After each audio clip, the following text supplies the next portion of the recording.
बिस्मिल्लाहिर्रहमानिर्रहीम। अस्सलाम वालेकुम नादरीन, आप यूट्यूब चैनल देख रहे हैं। मैं इमरान खान हूँ। पाकिस्तान तहरीक-ए-इंसाफ अपनी एहतजाजी हिकमत अमली बना रही है और उसमें ये क्लेम किया गया अलीमा ख़ान की जानिब से कि 5 अगस्त की हिकमत अमली को अभी शेयर नहीं किया जा सकता, और वो भी ये क्लेम कर रही है।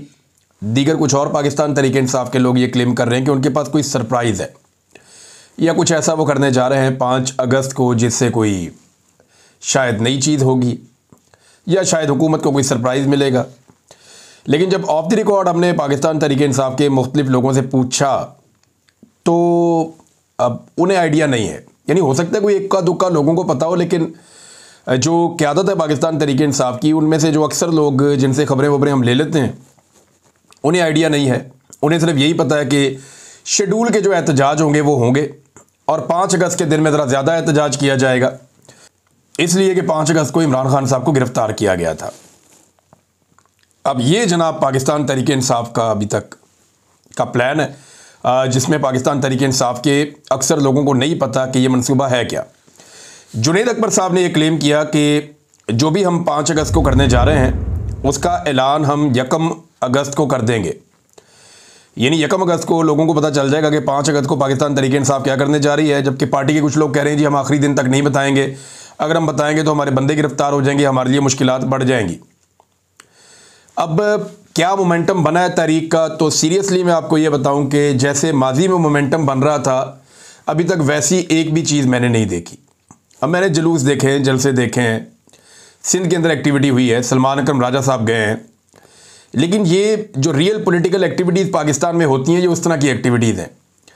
पाकिस्तान तहरीक-ए-इंसाफ का एक खासा रहा गुज़िश्ता 2-3 साल में कि जब भी वो लोगों को निकालते हैं तो लोग बहुत बड़ी तादाद में निकलते हैं और लोग अपनी मर्ज़ी के साथ खुद आते हैं, बहुत बड़ी तादाद में आते हैं और इमरान खान की आवाज़ के ऊपर लब्बैक कहते हैं। वो चीज़ अभी तक दिखाई नहीं दी। एक आदमी जेल में बैठा और पाकिस्तान की आवाम की वजह से बैठा, और पाकिस्तान की आवाम इस बात को जानती भी है, लेकिन जो लोग लोगों को बाहर बुला रहे हैं उनके ऊपर से लोगों का ट्रस्ट कमज़ोर पड़ गया है। तहरीक-ए-इंसाफ ने आपस में इतनी लड़ाइयाँ की, एक दूसरे को इतना गद्दार और गद्दार कहा, एक दूसरे को इतना ज़्यादा टारगेट किया कि अब आहिस्ता आहिस्ता सारे लोग जो है वो अपनी क्रेडिबिलिटी ऐसा लगता है खोते चले जा रहे हैं और लोग इनकी आवाज़ सुनने को भी शायद तैयार नहीं है या उस बड़े पैमाने पर तैयार नहीं है। इमरान खान के नाम पे लोग निकलते तो हैं, अभी भी जो है वो काफ़ी दिन बाकी हैं, यानी वो 4 दिन ये बाकी हैं, उसके अलावा कोई 5 दिन जो है वो अगस्त के बाकी हैं। तो 5 अगस्त तक क्या होगा, अभी 1-1.5 हफ्ते का टाइम है, 1 हफ्ते से ज़्यादा का टाइम है। देखते हैं कि लोगों का कोई मोमेंटम बनता है या नहीं बनता, लेकिन अभी तक मोमेंटम बनाने की कोशिश की जा रही है। और मैं आपको सीरियसली ये बताऊं कि जो कोशिश इस मरतबा पाकिस्तान तहरीक-ए-इंसाफ की लीडरशिप कर रही है, ये माजी से ज़्यादा कोशिश हो रही है। माजी में इतनी कोशिश नहीं की गई, इस दफ़ा लीडरशिप ज़्यादा कोशिश कर रही है। अवाम की तरफ से जो रिस्पॉन्स है वो उस तरह का नहीं है। माजी में अवाम का जो रिस्पॉन्स है वो बड़ा तगड़ा था और लीडरशिप को कुछ भी नहीं करना पड़ा था, अवाम निकल के आ गई थी। अब सवाल यह पैदा होता है कि 5 अगस्त तक ऐसा क्या करेगी पाकिस्तान तहरीक-ए-इंसाफ, या कौन सी ऐसी अनाउंसमेंट करेगी कि एक मोमेंटम बनेगा। इमरान खान साहब तो जेल के अंदर अग्रेसिव हो गए, उन्होंने तो जारहाना बयान देना शुरू कर दिए। उन्होंने सीधी डायरेक्ट उन्होंने चढ़ाई आसिम मुनीर साहब पे की है और वो सारी चीज़ों के लिए आसिम मुनीर साहब को जिम्मेदार करार दे रहे हैं। मैंने आपको इमरान खान साहब का स्टेटमेंट पढ़ के सुनाया, तो कोई भी कभी भी किसी फील्ड मार्शल या आर्मी चीफ के खिलाफ जेल में बैठा हुआ हुक्मरान कभी ऐसा नहीं बोला जैसा इमरान खान साहब बोल रहे हैं। हत्ता कि जुल्फ़िकार अली भुट्टो के बयानात भी हैं, लेकिन मोहतात बयानात थे। नवाज शरीफ के बयानात भी हैं, आसिफ अली जरदारी के बयानात भी हैं। अलग इनके तो बयानात जब जेल में ही होते हैं तब तो आर्मी चीफ का ये नाम भी नहीं लेते, तब तो ये उनके बारे में एक लफ्ज़ भी नहीं बोलते, ना आर्मी चीफ का। आप गौर करें ना, नवाज शरीफ जितनी दफ़ा जेल गया, कभी नवाज शरीफ ने आर्मी चीफ का नाम लिया? तब तो किसी अर्दली का नाम भी नहीं लेते ये। जरदारी साहब जब जेल में गए, क्या वो तब ये करते थे? बिल्कुल नहीं करते थे, बल्कि बाहर जो उनकी पार्टी के लोग थे वो भी नहीं करते थे। इवन जब नवाज शरीफ साहब जेल में गए, तब नवाज शरीफ साहब की पार्टी, जब तक नवाज शरीफ साहब जेल से बाहर नहीं आ गए, जब तक ये डील मुकम्मल नहीं होगी, तब तक उन्होंने एस्टेब्लिशमेंट पे तनकीद करना शुरू भी नहीं की, ना मरियम ने ना किसी और ने। तो ये बड़ा क्लियर है कि इमरान खान ने जेल में बैठकर एस्टेब्लिशमेंट के साथ वो कर दी है जो कोई और लीडर जिसका तसव्वुर भी नहीं कर सकता। और इमरान खान एक्चुअली एक ब्रांड है। मैं आपको बताता हूँ ना, ज़ाती तौर पे मैं यहाँ अभी बरतानिया में हूँ, तो यहाँ पहुँचने से पहले मैं कुछ 10 के करीब मुल्क फेरा हूँगा। बेशुमार लोग मुझे मिलते भी थे जो पाकिस्तानी नहीं थे, यानी सेंट्रल एशिया गया, मैं इधर गया, ईस्ट एशिया गया, ये मलेशिया इंडोनेशिया वाली साइड पे, इधर ये अजरबैजान, जॉर्जिया वॉर्जिया, बहुत सारे मुल्कों में मैं गया, और ये गल्फ कंट्रीज, और अभी मैं यूके में हूँ। ये जिन ममालिक में भी मैं गया, मैं लोगों से मिला, तो जब भी किसी को पता चलता है कि मैं पाकिस्तानी हूँ, चाहे वो टैक्सी ड्राइवर है, चाहे वो कोई और आदमी है, और पाकिस्तानी नहीं भी है, तो वो डायरेक्टली इमरान खान का नाम लेते हैं लोग। ये हकीकत है। जितने लोग पाकिस्तान से बाहर रहते हैं या ट्रैवल करते हैं, वो जाएं दुनिया के जिस मर्जी मुल्क में जाएं, वो जैसे ही किसी को मिलेंगे वो आपको इमरान खान का नाम लेगा। लोग इमरान खान के नाम के साथ पाकिस्तान को और पाकिस्तान के नाम के साथ इमरान खान को नत्ती करते हैं, जोड़ते हैं। ये अल्लाह ताला ने उसको इज्जत दी है, वो एक ब्रांड बन के सामने आ गया। मुझे एक आदमी नहीं मिला इस लंबे चौड़े टूर के बीच में या इससे पहले भी कभी, जो अयूब खान को जानता हो, याया खान को जानता हो, जो ज़ियाउल हक को जानता हो, जो परवेज़ मुशर्रफ को जानता हो, जनरल कमर जावेद बाजवा को जानता हो, फील्ड मार्शल है आसिम मुनीर, इनको जानता हो। कोई नहीं मिला मुझे। हाँ, मुझे हर मुल्क में ऐसे बंदे बेशुमार मिल जाते हैं जो पाकिस्तान का नाम ले तो इमरान खान को जानते हैं। तो इमरान खान जो है वो एक बड़ा ब्रांड है। हालांकि फील्ड मार्शल होने के बावजूद आसिम मुनीर साहब ने मुलाकात की, जाके खाना खाया डोनाल्ड ट्रंप के साथ, तो डोनाल्ड ट्रंप भी आसिम मुनीर का नाम भूल गए। लेकिन जब भी कभी आप डोनाल्ड ट्रंप के सामने जिक्र करेंगे तो इमरान खान का नाम उन्हें फौरन याद आ जाएगा। तो इमरान खान एक्चुअली कद में इनसे बहुत बड़ा है सबसे, और यही प्रॉब्लम है पाकिस्तान की मिलिट्री एस्टेब्लिशमेंट की कि एक आदमी हमसे ज्यादा कद में बड़ा कैसे हो गया। हीरो का जो स्टेटस है वो तो हमारे पास था हमेशा से, ये आदमी कौन आ गया जो हमारी जगह पे हीरो बन रहा है। लोग हमें ताकतवर समझते थे, लोग हमसे प्यार करते थे, हमें लोग ईमानदार और मुहिब्बे वतन समझते थे। ये कहां से आ गया एक और आदमी जो हमारा मुकाबला कर रहा है इस चीज में। तो बजाय इसकी कि उसको बर्दाश्त करते, मिलिट्री एस्टेब्लिशमेंट ने रिएक्ट कर दिया, और वो रिएक्शन अब आप देखें कहां ले आए उनको।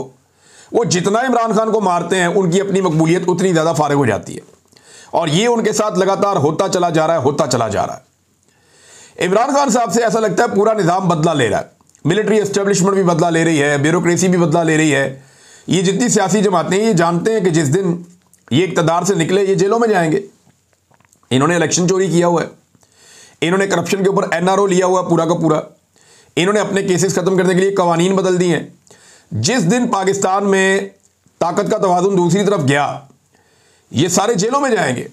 और जैसी जेल इमरान खान साहब को इन्होंने गुजरवा दी है, जो इन्होंने एक पैटर्न सेट कर दिया है जेल का, ये मैं आपको बता रहा हूं कि एक आम से आम जो पॉलिटिकल वर्कर है ना, उसने भी इतनी मुश्किल जेल नहीं काटी जो इन्होंने इमरान खान के साथ करवा दिया है। कैदे तन्हाई बहुत बड़ी कैद होती है। आप बाकी कैदियों के साथ बैठें, वहां पे जेल में कैदी आपस में ताश खेल रहे होते हैं, लूडो खेल रहे होते हैं, बातें कर रहे होते हैं, उनका टाइम पास हो रहा होता है, खाने एक दूसरे के साथ शेयर कर रहे होते हैं, कोई इधर की गप सुनाता है, कोई उधर की गप सुनाता है, टाइम का पता नहीं चलता। लोग काफी टाइम जेलों में गुजार देते हैं। लेकिन जब आप अकेले जेल के अंदर आपको बंद कर दिया जाए, तनहा कर दिया जाए, जेल में बड़ी सख्त सजा ये होती है कि चक्की ला दो, इन्हों कल्ला कर दो, किसी से बात ना करे, मिले ना किसी से। ये इतनी सख्त सजा होती है कि कैदी ज़हनी मरीज बन जाते हैं। इमरान खान साहब को सख्त तरीन कैदे तन्हाई वाली सजा दी गई है, और उनको कैदे तन्हाई में रखा गया है बगैर किसी जज के ऑर्डर के। कोई बंदा उनको मिल भी नहीं सकता। मियाँ साहब की तो रोजाना मुलाकातें होती थी, दबाने वाले बंदे अलग आते थे, फिजियोथेरेपी वाले बंदे अलग आते थे। डॉक्टर मियाँ साहब को 4-4 दफा अपना डॉक्टर अदनान जो है वो जेल के अंदर टाइम गुजारता था। मियाँ साहब लिस्टों के ऊपर साइन करते थे। पर डे को 20 से ज्यादा बंदे मियाँ नवाज शरीफ साहब ने भुगताए हैं जब जेल में रहे वो, अभी इमरान खान के दौर में। इनकी तो मौजें लगी हुई थी ना, एसी चल रहे थे जेल के अंदर, जो स्वीट है वो मिले हुए थे पूरे के पूरे। जरदारी साहब का भी यही था, मरियम नवाज का भी यही था। जो बुरे से बुरा कमरा भी उन्होंने जेल का दिखाने की कोशिश की, वो भी बहुत बेहतर था। इमरान खान को जहां पे रखा हुआ जिस कोठरी के अंदर, उससे तो बहुत बेहतर था। लिहाजा ये इन सबको ये पता है कि जैसी जेल इमरान खान ने काटी है, आज के बाद वैसी जेलें काटनी पड़ेगी। इन्हें इस बात का आइडिया है, और ये डरे हुए हैं कि हमने उन जेलों में नहीं जाना। लिहाजा ये इक़्तिदार के साथ चिपके रहने के लिए ये जूतों को जुबान से भी पॉलिश करेंगे, और ये कोशिश करेंगे कि जिनके पैरों में जूते हैं उनके पैर भी मजबूत रहें और उनके साथ भी कुछ बुरा ना हो। एस्टेब्लिशमेंट डरी हुई है अपनी मुसीबत को लेकर, क्योंकि उनकी बदनामी बहुत हो रही है। उनके अपने अंदर एक बहुत बड़ी सोच डेवलप हो रही है कि यार ये क्या बकवास है, हम किस लिए मार खा रहे हैं, अवाम तो हमसे प्यार करती थी, नफरत क्यों कर रही है। एक आदमी के बुग्ज में मिलिट्री एस्टेब्लिशमेंट ने पूरे इदारे का नुकसान नहीं किया। इमरान खान ने यही तो बात की है। इमरान खान ने कहा कि आसिम मुनीर साहब की वजह से जो नुकसान है वो पूरे इदारे को हो रहा है, ये इमरान खान साहब ने कहा और वो इस बात के ऊपर कन्विंस हैं। तो ये लगातार एक बदनामी हो रही है अवाम से। मिलिट्री एस्टेब्लिशमेंट के फैसलों की वजह से पाकिस्तान का जो सबसे तगड़ा इदारा है उसकी दूरी पैदा हो रही है और ये एक रियलिटी है। उन्हें अपनी मुसीबत पड़ी हुई है और जो सियासतदान है उन्हें अपनी मुसीबत पड़ी हुई है। वो ये जानते हैं कि जिस चोरी के साथ वो आए हैं, जो 2 नंबरी उन्होंने की है, अगर इमरान खान को मौका मिल गया तो हम तो जेलों में जाएंगे और अब जेलों के अंदर पहले जैसी सहूलतें भी नहीं मिलेंगी, क्योंकि इमरान खान जेल काट के आ गया, उसको पता चल गया कि जेलों में सहूलतें कैसे मिलती हैं और रखा कैसे जाता है और कानून क्या होता है और तरीक़ाकार क्या होता है। अब पहले वाली मौजें भी नहीं होनी। तो ये सारे डरे हुए हैं और इनका डर इन्हें मजबूर कर रहा है कि ये एक दूसरे के जूते पॉलिश करें और एक दूसरे को सपोर्ट देते रहे। लेकिन ये एक दूसरे को सपोर्ट देने वाले लोग जो है ये चंद दर्जन है, थोड़े से लोग हैं, ज्यादा नहीं है। जिस दिन अवाम खड़ी हो गई, उनकी आबादी 25 करोड़ से ज्यादा है। जिस दिन पाकिस्तानी खड़े हो गए, अवाम खड़ी हो गई, उस दिन ये आपको चंद दर्जन लोग नजर भी नहीं आएंगे। ये बेचारे फ्लाइटें ढूंढते फिरेंगे, कोई उधर भागेगा, कोई उधर भागेगा, कोई उधर भागेगा, ये आपको दिखाई भी नहीं देंगे। आप इन्हें ढूंढेंगे, आपको पता चलेगा ये गए किधर। हसीना वाजिद वाला सीन याद है ना आपको, जो बांग्लादेश में हुआ, पाक से खानदान के साथ श्रीलंका में क्या हुआ। तो ये बड़े बड़े जो माफिया खानदान है, इनके साथ पाकिस्तान में ये ना हो जाए, इस वजह से ये डरते हैं। और अवाम का ये हक है कि वो पुरअमन तरीके से अपना एहतजाज करें। और देखें, पूरी दुनिया के अंदर इनकलाब आते हैं। अब पाकिस्तानी उठ गए और उन्होंने ये फैसला कर लिया कि हमने इनको सीधा करना है, तो पाकिस्तानी इनको सीधा कर लेंगे। ये पूरी दुनिया के अंदर डिक्टेटर्स के साथ यही होता है। और अल्टीमेटली पाकिस्तान के अंदर भी अवामी एहतजाज या अवामी तहरीक के नतीजे में ही चीज़ें ठीक हो सकती हैं। अब नाज़रीन, जो सुपरिटेंडेंट अडियाला जेल है उसके हवाले से एक खबर आई है, मैं आपके साथ शेयर कर देता हूं। इस आदमी के बारे में दावा किया जा रहा है कि इसको करप्शन पे फारिग किया गया था और ये डॉन अखबार के अंदर इसकी खबर भी छपी है। और इसने कोई करप्शन की थी, कुछ दूसरे इसने अजीबोगरीब काम किए थे और इसे जो है वो मिसकंडक्ट और नाअहली पर तहरीक इंसाफ के दौर में, मिसकंडक्ट और नाअहली, उसमें तहरीक इंसाफ के दौर में 90 रोज के लिए इसको मुअत्तल किया गया था। तो अब जेल में जो इमरान खान साहब के लिए मुश्किलात बढ़ रही हैं उसमें यह भी है। देखें, हुआ यह है कि मौजूदा जो रजीम है, इन्होंने इमरान खान की हुकूमत ख़त्म होने के बाद चुन चुन के वो बंदे निकाले जिन्हें इमरान खान साहब के दौरे हुकूमत में सज़ाएं होने वाली थी। मैं बहुत सारे ऐसे ब्यूरोक्रेट्स को, बहुत सारे ऐसे पुलिस वालों को, दीगर महकमों के अंदर जो लोग हैं उन्हें जानता हूँ, जिनके साथ बहुत बुरा होने लगा था अगर इमरान खान साहब का दौर बचा रहता, जिनके ऊपर इंक्वायरियां चल रही थी। उन तमाम को 2 ऑप्शन दिए गए, या तो ये इंक्वायरियां चलती रहेंगी, हम आपको सजाएं देंगे, या फिर आप हमारे रजीम के गुलाम बन जाएं, जो हम आपको कहेंगे आप वही करें, आपको पोस्टिंग भी मिलेगी, आपको ओहदे पर भी रखेंगे, आपकी इंक्वायरी और केस भी खत्म। तो इस तरह बहुत सारे पुलिस वाले, बहुत सारे अफसरान, बहुत सारे ब्यूरोक्रेट्स, उन्हें कंट्रोल कर लिया गया और उन्हें फिर इस्तेमाल किया गया, धमका के, ब्लैकमेल करके। और फिर वो ये भी देख रहे थे कि जनाब नौकरी भी चल रही है, पैसा भी कमा रहे हैं, अन्नी पड़ी हुई है, तनख्वाहें भी मिल रही हैं मुफ्त की, अच्छी पोस्टिंग भी हो गई है, मौजा ही मौजा, और कोई पूछने वाला भी नहीं है। तो इन लोगों ने फिर इमरान खान साहब के बुग़्ज़ में और खौफ के अंदर वो सारा कुछ किया जिसकी तवक्को की जा सकती थी। तो अब खबर ये दी जा रही है कि जनाब अडियाला जेल का जो सुपरिटेंडेंट है अब्दुल गफूर अंजुम, वो भी इन्हीं लोगों में से एक है जो शायद इमरान खान से इंतकाम ले रहा है और सिस्टम के कहने के मुताबिक चल रहा है। नाज़रीन, इसहाक डार साहब ने, अच्छा मैं एक चीज़ मैं आपको और बताऊं कि मिलिट्री एस्टेब्लिशमेंट को कोई फ़र्क नहीं पड़ता कि कोई करप्शन करता है या नहीं करता, कोई मिसकंडक्ट करता है या नहीं करता, उन्हें कोई फ़र्क नहीं पड़ता कोई बंदा जो है वो नाअहली करता है या नहीं करता। उन्हें कोई, उनका मफाद जो है वो सेफ रहना चाहिए।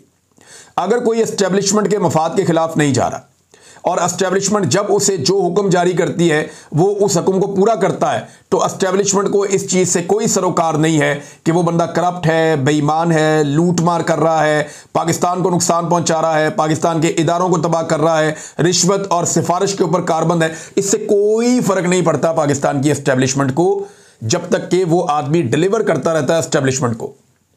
ये बड़े राजी रहते हैं ऐसे बंदों से। और मैं, क्योंकि मेरे दोस्त हैं बहुत सारे जो लोग एस्टेब्लिशमेंट को सर्व करते हैं, उनके अंदर जो रहते हैं, जो वहाँ पे नौकरी करते हैं, फौजी हैं, मुझे 1-2 दोस्तों ने बड़ा क्लियरली बताया और एक दिन कहा जी हमें सबसे ज़्यादा सूट वो बंदा करता है जो करप्ट हो, उससे हम जो मर्जी काम ले लेते हैं। दूसरा बंदा वो सूट करता है जिसको यानी उसको पंजाबी में उसने एक मिसाल दी, मैं यहां दे नहीं सकता, लेकिन उसने ये कहा कि वो आदमी जो किसी ओहदे का अहल नहीं है और उसको उस ओहदे पे लगा दिया गया, वो बड़ा सूट करता है कि वो अपने आप को उस ओहदे पे रखने के लिए हमारी सारी बातें मानेगा। एक वो बंदा जो मेरिट के खिलाफ लग गया, वो इनको सूट करता है। दूसरा जो करप्ट आदमी है, वो इनको सूट करता है। और तीसरा वो ये कहते हैं जिस आदमी में बहुत ज्यादा शौक होता है ना आगे बढ़ने का, अपनी नौकरी को सेव करने का, जो अपनी नौकरी से बहुत प्यार करता है, तो वो सब कुछ अपनी नौकरी को समझता है, वो आदमी भी हमें सूट करता है। हां, जो आदमी जिसका अल्लाह पे तवक्कल हो, जो आदमी अपनी नौकरी को ईमान समझ के करता हो कि मैंने ठीक काम करना है, गलत नहीं करना, वो इनको सूट नहीं करता। और ऐसे लोग ज्यादातर एस्टेब्लिशमेंट की नजर में खुड्डे लाइन ही लगे रहते हैं, तो कोई फर्क नहीं पड़ता उन्हें कि कोई करप्ट है, बेईमान है, कोई फर्क नहीं पड़ता।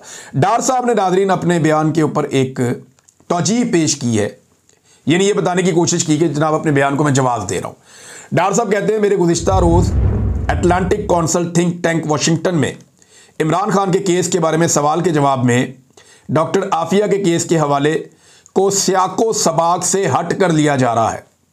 यह सियाको सबाक जो लफ्ज़ है ना, एक तो ये पाकिस्तान के गिट्टे गोडों में बैठ गया। जब भी किसी बंदे का कोई बयान निकालो और निकाल कर लगाओ ना, वो कहता है सियाको सबाक। किसी स्कॉलर का बयान उठाएं, उठा के आप लगाएं सियाको सबाक। किसी मौलवी का बयान उठाएं, उसके ऊपर आप जवाब दें सियाको सबाक। भाई ताड़ी 6-6 घंटे दियां तकरीरां चुक के लाइए उन, ऐसे तो नहीं हो सकता जी। सियाको सबाक से हट के वो सवाल भी पूरा सुन ले, वो जवाब भी पूरा सुन ले। सियाको सबाक किधर से आ गया?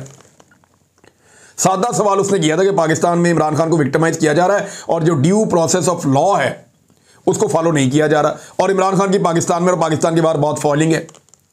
तो जवाब इन्होंने दिया कि जनाब जैसे आफिया सिद्दीकी को अमेरिका में सजा हुई है, ऐसे इमरान खान को पाकिस्तान में दुरुस्त सजा हुई है। जस्टिफाई कर दिया डार साहब ने। ये डार साहब आपने किया है। अब ये कोई आप सोशल मीडिया के दौर में डार साहब, ये कोई 80 की 90 की दहाई नहीं है जहां आप लोगों को बेवकूफ़ बना लेंगे कि अमेरिका में जाके कोई और स्टेटमेंट दे दिया और पाकिस्तान में आके कोई और स्टेटमेंट दे दिया। उधर उनको भी बेवकूफ़ बना लिया, इधर इनको भी बेवकूफ़ बना लिया। ये लोग अब रोटी को चोची नहीं कहते, ये हर चीज़ जान गए हैं। आपका स्टेटमेंट अब तो आर्टिफिशियल इंटेलिजेंस है। 5 मिनट के अंदर आपका जो अंग्रेजी का बयान है उसकी उर्दू में ट्रांसलेशन ऑडियो के साथ अवेलेबल थी सोशल मीडिया पे। तब ये साफ कर दी लोगों ने डार साहब की। अब डार साहब अपने बयान से भाग रहे हैं, लेकिन डार साहब को क्योंकि ये पुराने दौर में रहते हैं ना, इनको आइडिया नहीं था कि वहां पे कहना क्या है। इन्होंने अमेरिका में बयान कुछ और दिया और पाकिस्तान में आने से पहले अब क्लैरिफिकेशन दे रहे हैं, लेकिन क्लैरिफिकेशन नहीं बननी, आपकी हकीकत और सच जो है वो लोगों के सामने आ गया और आपके अपने मुंह से निकल कर आ गया। नाज़रीन, एक और जो डेवलपमेंट है वो इस्लामाबाद में बड़ी अजीबोगरीब ही है। तरनौल का इलाका इस्लामाबाद का, वहाँ पे कोई गधे का गोश्त जो है वो बरामद हो गया।